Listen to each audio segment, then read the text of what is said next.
இனிப்பு கொழுக்கட்டை ரெசிபி வந்து பார்க்கலாமா. அதுக்கு வந்து வெல்லத்தை வந்து நல்லா இடித்து வச்சுக்கோங்க. அப்புறம் வந்து கொழுக்கட்டைக்கு தேவையான மாவை வந்து ரெடி பண்ணிக்கோங்க.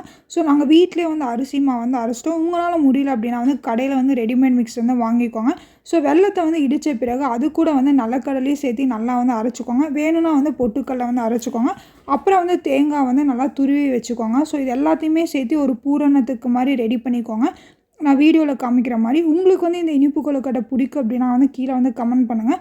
ஸோ இல்லாட்டி நீங்கள் இதில் வேறு எதனாச்சும் ஆட் பண்ணுவீங்க அப்படின்னாலும் வந்து கமெண்ட் பண்ணுங்கள். ஸோ நெக்ஸ்ட் டைம் வந்து நான் ட்ரை பண்ணி பார்க்குறேன்.